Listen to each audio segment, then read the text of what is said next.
នៅថ្ងៃទី12ខែឧសភាឆ្នាំ2026នេះរដ្ឋសភានៃព្រះរាជាណាចក្រកម្ពុជាបានបើកសម័យប្រជុំពិភាក្សាអនុម័តសេចក្តីព្រាងច្បាប់ស្តីពីកាតព្វកិច្ចយោធាគណៈបករាជានិយមហ៊ុនស៊ិនប៉ិចបានបង្ហាញជំហរគាំទ្រច្បាប់កាតព្វកិច្ចយោធានេះក៏ប៉ុន្តែទាមទារឲ្យមានតម្លាភាពបំផុតដើម្បីការពារសិទ្ធិយុវជននិងសេដ្ឋកិច្ចគ្រួសារប្រជារាស្ត្រ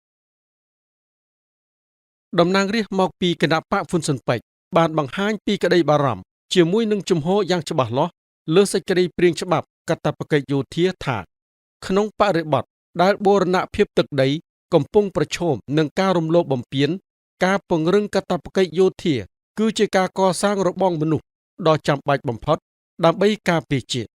ទន្ទឹមនឹងនេះគណៈបករាជានិយមបានផ្ដល់យោបល់និងទាមទារ5ចំណុចដើម្បីធានាថាច្បាប់នេះបម្រើផលប្រយោជន៍ប្រជារាស្ត្រពិតប្រាកដ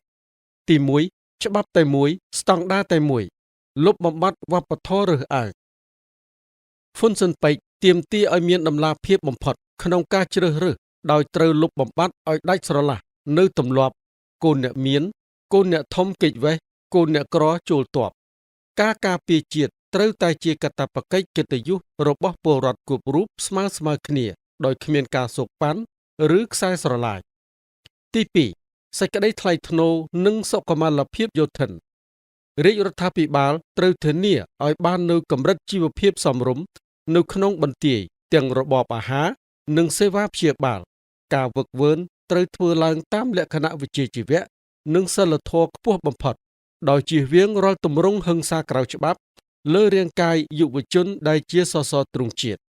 3ធានាឱកាសការងារក្រោយបញ្ចប់ភារកិច្ចត្រូវមានយន្តការជាក់ស្ដែងជាមួយវិស័យឯកជនដើម្បីធានាថាក្រោយបម្រើជាតិរយៈពេល24ខែយុវជននឹងមិនបាត់បង់អាជីពឬបាត់បង់ឱកាសសេដ្ឋកិច្ចឡើយការលះបង់ដើម្បីជាតិត្រូវតែទទួលបានមកវិញនូវការគាំទ្រផ្នែកជីវភាពពីសំណាក់រដ្ឋ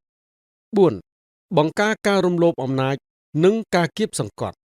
ត្រូវមានការណែនាំឲ្យច្បាស់លាស់ដល់មន្ត្រីអនុវត្តច្បាប់ដើម្បីបង្ការកុំឲ្យមានការប្រើប្រាស់អំណាចតុលាការយោធាឬការបកស្រាយច្បាប់ក្នុងន័យគំរាមកំហែងនិងគៀបសង្កត់លើប្រជាពលរដ្ឋស្លូតត្រង់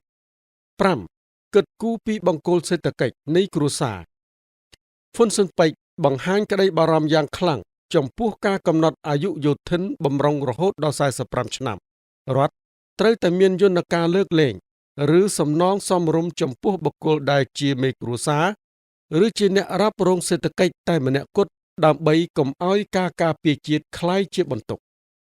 តំណាងរាស្ត្រគណៈបកហ៊ុនស៊ិនប៉ិចបញ្ជាក់ថាយើងមិនចង់ឃើញច្បាប់ដ៏សំខាន់នេះបង្កើតបានជាបន្ទុកឬជាសម្ពាធដល់យុវជនក្រីក្រឡើយ